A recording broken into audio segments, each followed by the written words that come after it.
अस्सलामुअलैकुम एवरीवन। तो आज हम बात करने लगे हैं कि जब आप एज अ हाउस ऑफिसर किसी भी डिपार्टमेंट में जाते हैं तो आपका वार्ड में ड्यूटी डेफिनेटली लगती है।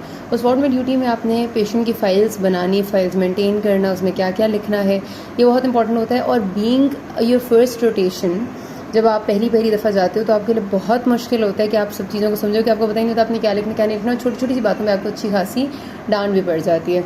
तो मैं आपको एक टेम्पलेट बताऊंगी कि आपने किन चीज़ों पे ध्यान रखना है। मोर और लेस हर हॉस्पिटल की फाइल्स ऐसी ही होती हैं। पेजेस चलो किसी में कुछ आगे कुछ पीछे हो सकते हैं, हो सकता है किसी में नर्सिंग मेडिकेशन शीट पहले हो और आपके नोट्स की जगह बाद में हो, किसी में पहले आपकी हो, किसी में नर्स बाद में आ जाए, लेकिन मोर और लेस फाइल्स के कंटेंट सेम रहते हैं। ठीक है, तो आपको अगर ये तरीका आ जाएगा कि आपने फाइल को किस तरह से मेंटेन रखना है और आपने पहले दिन भी जाके उसमें क्या क्या लिखना है और बाद में भी किन चीज़ों पर गौर करना है, क्योंकि कई बार ऐसा होता है कि आपके जो सीनियर्स होते हैं, जो आपके ऊपर डॉक्टर्स हैं, पीजीटीज़ हैं और एसआर एंड रजिस्ट्रार वगैरह, वो आपको बता नहीं पाते कुछ चीज़ें टाइम की कमी की वजह से, एंड दे थिंक कि शायद आपको पता होगी और बाद में आपको उन चीज़ों के बारे में जब नहीं हुई हुए होते वो काम तो काफ़ी ज़्यादा उसका हर्जाना भुगतना पड़ता है। ठीक है, तो ये अब एक फ़ाइल है मेरे पास। Suppose this is of Benazir Bhutto hospital Rawalpindi. As you can see यहाँ पर आप देखें कुछ जो मोटी मोटी चीज़ें जो सामने से आपको नजर आ रहा है वो आपने फिल करनी है। हम क्या क्या फिल कर देते हैं, डिपार्टमेंट को अक्सर भूल जाते हैं, डिपार्टमेंट भी फिल करना होता है। यहाँ पेशेंट का रजिस्ट्रेशन नंबर होगा, आपका वार्ड का नंबर है, बेड का नंबर है। ठीक है, ये तो सिंपल सी बात है। पेशेंट की पर्सनल इन्फॉर्मेशन यहाँ शुरू के सारे हिस्से में आती है, यहाँ तक सब लिख देते हैं। डेट ऑफ एडमिशन अक्सर भूली जाती है, ये भी लिखनी होती है। मोड ऑफ एडमिशन में ER या OPD ज़ाहिर है। ठीक है, अब इससे आगे ना अक्सर फाइल्स अनफिल्ड रहती हैं। ये वाला जो पोर्शन है इसमें से एक तो डायग्नोसिस, अगर किसी का डायग्नोसिस नहीं बना हुआ तो सस्पेशन किस चीज़ की है वो लिख दें। अगर बिल्कुल भी सस्पेशन भी समझ नहीं आ रही तो छोड़ सकते हैं। लेकिन जो चीज़ है वो ये कि अगर उसकी वायरल सीरोलॉजी हो चुकी है, खासतौर पे जो आपके पास सर्जरी में पेशेंट्स होते हैं जिनका भी ऑपरेशन होना होता है, प्री ऑप पेशेंट्स, उनकी वायरल सीरोलॉजी बहुत इंपॉर्टेंट होती है। बिकॉज उनकी आपने हेपेटाइटिस BC स्टेटस कराया होता है या नहीं कराया होता, वो वायरल सीरोलॉजी बताती है। अगर यहाँ पर लिखी होगी तो कोई भी अटेंडिंग डॉक्टर से देख के 1 सेकंड में समझ जाएगा, तो उसके लिए बड़ी आसानी हो जाती है। ठीक है, तो आपने वायरल सीरोलॉजी लाजमी फिल कर लेनी होती है। उसके बाद जिस पे डांट पड़ती है, ये मैंने बताया ना, शुरू वाला सारे फिल कर देते हैं। डायग्नोसिस और वायरल सीरोलॉजी या ब्लड ग्रुप ना भी लिखा हो तो इस पर डांट नहीं पड़ती, क्योंकि हमने हर किसी का ब्लड ग्रुप और हर किसी की वायरल सीरोलॉजी कराई नहीं होती। जिसकी करा लें, अगर वो आपका पेशेंट है, आपने करा ली है तो लाजमी लिख दें ताकि दूसरों के लिए आसानी हो जाए। ठीक है, नहीं कराई तो इट्स फाइन। अब डांट पड़ती है इस पे house officer in charge and PGT और MO इंचार्ज। ये यहाँ पर आपने जो भी, अगर आप हाउस ऑफिसर हैं तो आपका नाम, या अगर आप PGT हैं तो आपका नाम, हाउस ऑफिसर और PG दोनों के इधर नाम, और नाम के साथ आपकी स्टैंप होना ज़रूरी है। ये चीज़ अक्सर भूली जाती है, मोस्ट इंपॉर्टेंट चीज़ जो आप भूलते हैं ना, तो ये वाली चीज़ें प्लीज़ नहीं भूलनी। अगर आप हाउस ऑफिसर हैं तो आप यहाँ पर अपना नाम और अपनी स्टैंप लिखें, बिकॉज उस पर डांट पड़ती है और आपका जो बिला वजह का एक फ़ाइल का इंप्रेशन बुरा चला जाता है। शुरू से सब फिल करते हैं, इसको भूलते हैं। अंदर चलते हैं। अब अंदर देखेंगे, इस फाइल में जो पहला पेज है वो इस तरह से आ गया। इसको फिल कराने की ना पूछता है कोई और ना कभी करना होता है। This is important, most important sheet of your file. वैसे मोस्ट इंपॉर्टेंट पूरी फाइल है, लेकिन ये ज़ाहिर है उसकी ट्रीटमेंट शीट है। अगर जब पेशेंट रिसीव होता है ना, तो रिसीव होने के बाद ही हमें उसकी मोस्ट ऑफ द टाइम्स कोई ना कोई मेडिकेशन स्टार्ट करनी होती है, चाहे वो मेडिसिन का, चाहे सर्जरी का है। कुछ ऐसे पेशेंट्स होते हैं जो शायद हमने प्री ऑप रखे होते हैं सर्जरी में, ऑपरेशन से पहले, उनकी कुछ ऐसे होते हैं जो बिल्कुल स्टेबल होते हैं, उनकी मेडिसिन नहीं होती। मोस्ट ऑफ द पेशेंट्स की मेडिसिन होती है। अब आपके पास पेशेंट्स दो तरह से आता है, या ER से आता है या OPD से आता है। OPD से आएगा तो आपके अपने इंचार्ज से पूछना होता है कि भाई इसकी मेडिसिन क्या है, वो आपको बताएंगे। ER से आएगा तो आपने देखना है कि ER की जो एक पर्ची होगी उसके पास, उस पर, मतलब ER से जब वो आएगा ना इमरजेंसी से आपके पास, तो उसमें कोई ना कोई मेडिसिन का प्लान उसका लिखा होगा। वो मेडिसिन का प्लान आपने यहाँ पर लिखना होता है, वो भी लिखने का तरीका है। अच्छा, वो तरीका कुछ इस तरह से है कि देखें, डेट एंड टाइम सबसे पहले आपने मेंशन करना है कि अगर मैं आज के दिन कर रही हूँ, सपोज इट्स कुछ भी कर लेते हैं, 10 अगस्त 2022। ठीक है, और इस वक्त टाइम हो रहा है 2:30 PM। ठीक है, ये सपोज कर लिया, मैं यहाँ लिखूंगी। अब सपोज मेरे पास एक इसकी है रिंगर्स लैक्टेट, इसको लगना है रोजाना। ये वो मेडिसिन है जो पेशेंट को लगेगी जब तक फिलहाल वो वार्ड में एडमिट है। ठीक है, उसके बीच में अगर कोई चेंज करेगा तो यहाँ पर मेंशन करेगा। सपोज उसकी ringers lactate, infusion ringers lactate लिख दूंगी। डोज कितनी होती है इसकी, अगर सपोज उसको लगनी है 1 लीटर, और रूट क्या है, डेफिनेटली IV है। फ्रीक्वेंसी क्या है, at the rate of 1 litre होती नहीं है नॉर्मली। रिंगर्स लैक्टेट हम बताते हैं 40 ml पर आवर के हिसाब से, या 80 ml पर आवर के हिसाब से, या 20 ml पर आवर। ठीक है, जो भी होता है you have to write here. अच्छा जी, अब ये तो हमने एक चीज़ कर ली थी कि फ्लूइड्स आ गए। फ्लूइड्स के बाद ज़ाहिर मेडिसिन होती हैं, नॉर्मली हर पेशेंट में कुछ एंटीबायोटिक्स होती हैं, लेकिन हर पेशेंट का सेम कभी भी नहीं हो सकता। कोई एंटीबायोटिक होती है, कोई पेन किलर होती है, प्रोवैस होती है, पैरासीटामोल, तो जो कुछ भी है ना, आप सपोज कर लेते हैं कि हमने पेशेंट को दिया है सेफ्ट्रैक्सोन, ठीक है, तो हम लिखेंगे, ज़ाहिर है यहाँ पर हम जितनी भी मेडिसिन दे रहे हैं वो या इंजेक्टेबल होंगी या वो ओरल होंगी, तो हमने साथ रूट लाजमी लिखना है, इंजेक्शन सेफ्ट्रैक्सोन, ठीक है, इंजेक्शन सेफ्ट्रैक्सोन लिख दिया। डोज इसकी होती है 1 ग्राम, रूट के नीचे लिखना है IV, एंड फ्रीक्वेंसी सेफ्ट्रैक्सोन की सपोज जैसे हमारे पास फ्रीक्वेंसी होती है BD, तो हमने यहाँ पर BD लिख देना है, ठीक है। इस तरह सब फिल करना है। अब ये इंजेक्शन आ गया था, उसके बाद सपोज करते हैं ओरल कोई टैबलेट है, तो हमने लिख देना है सिंपली टैबलेट।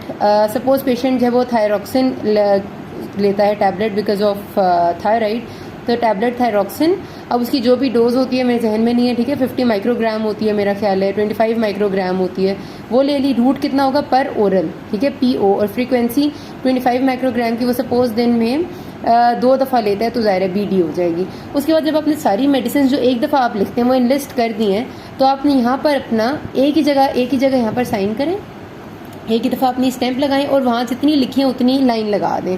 मतलब सपोज आपने यहाँ तक लिखी है तो यहाँ तक एक सीधी लाइन लगा दें और अपना साइन और स्टैंप साथ एक जगह कर दें, ताकि बताओ यहाँ से यहाँ तक आपने लिखी थी और आपने उनको ऑन करते हैं, आप डॉक्टर जो है वो उसको ऑन करते हैं। साइन और स्टैंप लाजमी होने चाहिए, नहीं होंगे तो इन पर भी डांट पड़ती है। अच्छा जी, ये हो गया हमारा ट्रीटमेंट शीट। कई लोग जो है वो प्रेफर करते हैं कि इस पेज पे सिर्फ मेडिसिन होनी चाहिए, मेडिसिन से मुराद जो भी इंजेक्शंस, टैबलेट्स हैं और जितने भी फ्लूइड्स पेशेंट्स को लग रहे हैं, कि अक्सर पेशेंट्स को ringers lactate, normal saline, dextrose water mixture लग रहा होता है, तो जो फ्लूइड्स है ना वो अगले पेज पे यहाँ पर हों, ठीक है। ये भी सेम वैसी शीट है, कंटिन्यूड है, तो अगर फ्लूइड्स इधर होंगे पिछले पेज पे होंगे वो कुछ लोगों को ज़्यादा अच्छा लगता है, लेकिन अगर आप एक पे भी लिख दें तो that's not so much bad.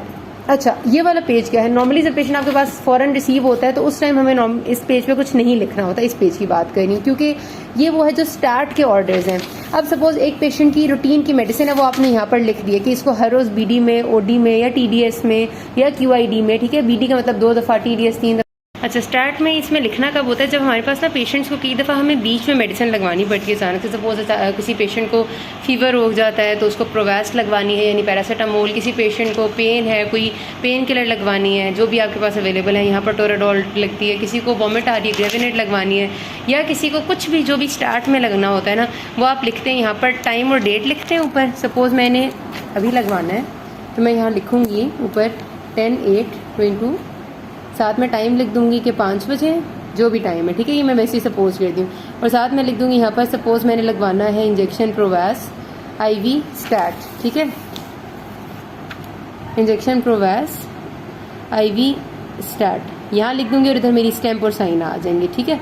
और उसके बाद स्टाफ जब आएगी वो देखेगी, उसे पता चल जाएगा कि यहाँ पर बताना है। उससे बेहतर ही होता है कि आप साथ स्टाफ को बता भी हो कि उसने इस टाइम ये मेडिकेशन लगानी है, अभी आपने लिखा है ऑर्डर, ताकि उसे पता चल जाए। कई बार वो नहीं देखती तो पता नहीं चलता उन्हें, ठीक है। इस तरह जो भी स्टार्ट में लगानी है तो स्टार्ट का मतलब होता है उसी वक्त आपको चाहिए अचानक से बिटवीन द मेडिकेशन, तो वो आप यहाँ पर लिख देते हो, चाहे वो फ्लूइड्स हैं, रिंगर्स लैक्टेट एक्स्ट्रा लगवाना है, डेक्सट्रोज लगवाना है, कुछ भी है वो इधर आ जाएगा। अच्छा, इसके बाद वाली जो शीट आती है, जब भी पेशेंट आपके पास रिसीव होता है तो ये सबसे पहले आप फिल करते हैं, मतलब सबसे पहले आपने ज़ाहिर है उसका बाहर वाला पेज फिल करना होता है, हिस्ट्री लिखनी, वहाँ पर आपने मेडिकेशन डालनी होती है, और हिस्ट्री में आप ये वही जनरल हिस्ट्री है जो आप 3rd ईयर में आपको सिखाए थे, 4th ईयर में सिखाई थी, फाइनल ईयर में सिखाई थी, आप जो सीखते आ रहे हैं हमेशा से, presenting complaints, history of presenting illness, past medical and surgical history, फिर पर्सनल हिस्ट्री, फैमिली हिस्ट्री, फिर ये ड्रग है, गायनेकोलॉजिकल, मतलब ये बिल्कुल उसी पैटर्न पे चलेगी जो आपने अपने पास्ट में, अपने ईयर्स में जब आपने MBBS किया था तो सीखा था। तो यहाँ पर आपने ये सारा पैटर्न फॉलो करके पेशेंट से अच्छी वाली हिस्ट्री लेके लिखनी होती है। देन क्लिनिकल एग्जामिनेशन, ये भी बिल्कुल उसी तरह से जिस तरह आपने सीखी थी कि जनरल फिजिकल एग्जामिनेशन करनी होती है और फिर सिस्टमिक करनी होती है। तो यहाँ पर आपने अगर इनमें से कोई भी चीज़ है पेशेंट को उसको टिक कर देना, जॉन्डिस, क्लबिंग, साइनोसिस आपके सामने लिखा हुआ है। इधर पेशेंट के वाइटल्स एंटर करने हैं, ठीक है, जब आपने रिसीव किया उस टाइम वाइटल्स लेंगे। और अगले पेज पे यहाँ पर होती है ये सिस्टमिक एग्जामिनेशन, ठीक है।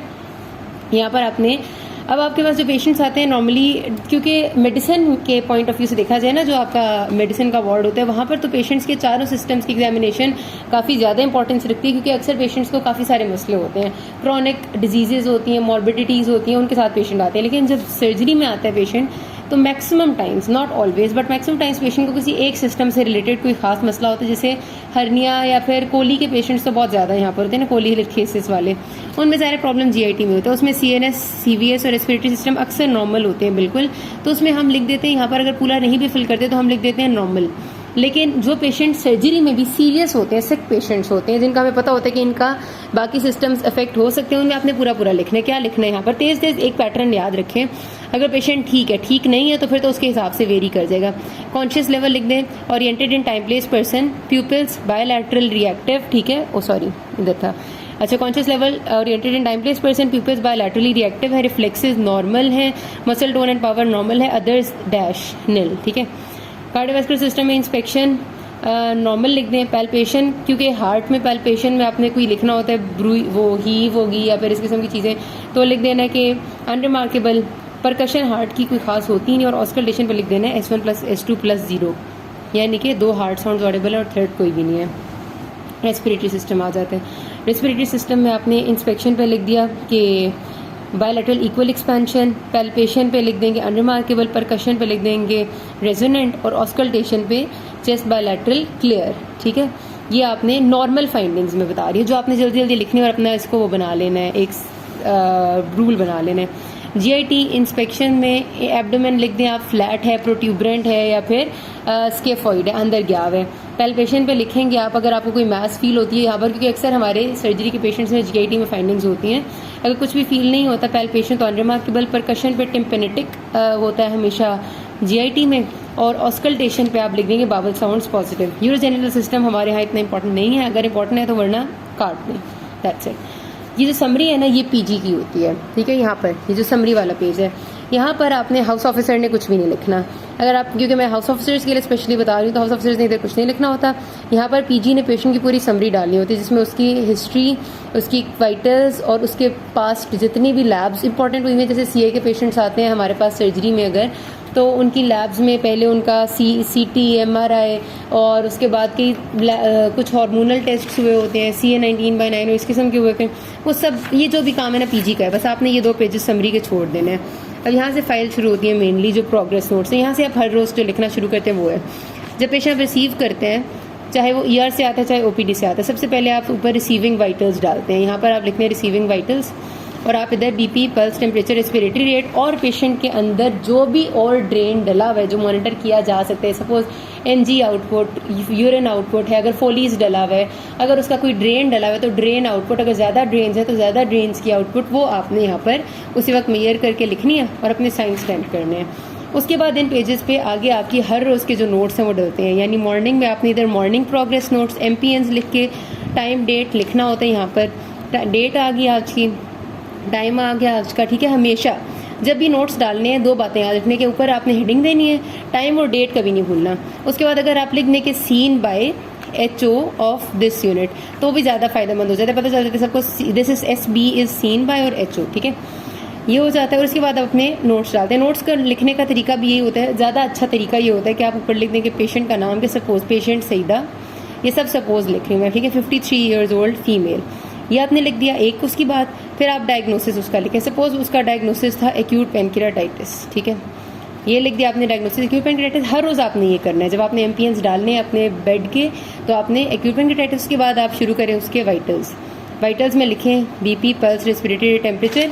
फिर आप उसकी सुबह के टाइम जब आप MPNs डाल रहे होते हैं तो बेहतर होता है कि आप थोड़ी सी उसकी एग्जामिनेशन की जो पॉजिटिव फाइंडिंग्स अगर कोई है तो वो लिख दें। फॉर एग्जांपल आप लिखें इसमें कि on examination abdomen soft non tender है, बावल साउंड्स पॉजिटिव है, ये जो उसका सिस्टम खासतौर पे इफेक्टेड है ना वहाँ पर लिखें। अगर कोई पेशेंट है जो चेस्ट ट्यूब वाला पेशेंट है, न्यूमोथोरेक्स था उसको, तो उसमें आप चेस्ट की फाइंडिंग्स लिखें, चेस्ट बायलैटरल क्लियर है, चेस्ट एक्सपैंडेड है, राइट लंग या नहीं है, बेजल क्रेप्ट्स हैं या नहीं है, तो यहाँ पर आप एग्जामिनेशन में लिखेंगे। और उसके बाद आप एंड में लिखते हैं अपना एक्टिव इशू, इस वक्त क्या इशू है पेशेंट को, और आखिर में सबसे आप अपना प्लान लिखते हैं, ठीक है। यहाँ पर इधर आ गया, एक सेकेंड,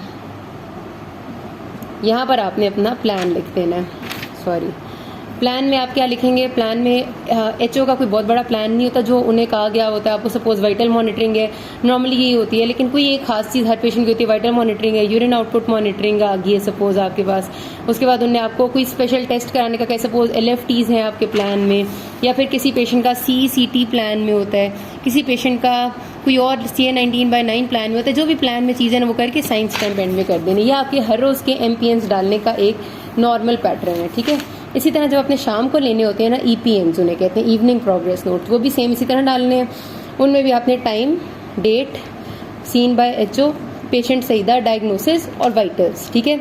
उसको इतना लंबा बेशक ना भी लिखें तो भी चल जाता है, मॉर्निंग वालों को ज़्यादा अच्छा लिखना होता है, लेकिन जो सीरियस पेशेंट्स हैं उनकी इवनिंग भी अच्छे डलने चाहिए। ठीक हो गया जी। सिर्फ इस पेजेस पे यही नहीं डलना। अब किसी पेशेंट का कोई स्पेशल टेस्ट हुआ है, सपोज कि कोई CA का पेशेंट है, उसका जो आपका CT है वो कितना इंपॉर्टेंट होता है उसमें, तो CT की जो मेजर फाइंडिंग्स है वो आप यहाँ लिख सकते हैं साथ, जिस टाइम हुआ उस टाइम नोट्स के साथ आप CT के फाइंडिंग लिख दें।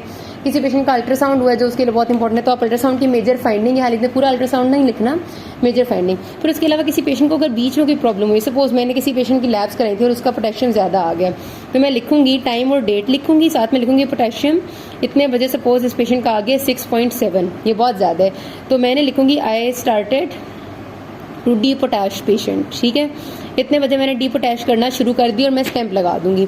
उसके बाद मैं क्या करूंगी कि मैं उसकी ज़ाहिर है जब डी पोटैश कर लूँगी उसको, तो मैं उसकी लैब्स यानी कि उसके इलेक्ट्रोलाइट्स रिपीट कराऊंगी। रिपीट इलेक्ट्रोलाइट्स जितने बजे होंगे मैं उतना टाइम लिखूंगी, डेट लिखूंगी, और फिर मैं लिखूंगी कि नाउ पोटेशियम इज़ 5, ठीक है। पोटेशियम नॉर्मल हो गया, नॉर्मल पोटेशियम आपको पता है ना 3.5 से 5 होता है, अगर 6.7 है तो ज़्यादा, इसमें पेशेंट को डी पोटैश करना पड़ता है। मतलब ये था बताने का कि जो भी एक्स्ट्रा काम आप कर रहे होते हैं वो आप यहाँ लिखते हैं, ठीक है। अच्छा, फिर ये प्रोग्रेस नोट्स के कुछ पेजेस होते हैं, इसी तरह चलते हैं। बाकी बातें अगले पार्ट में कहते हैं, किसी कोई मसला है कि नास में। Thank you.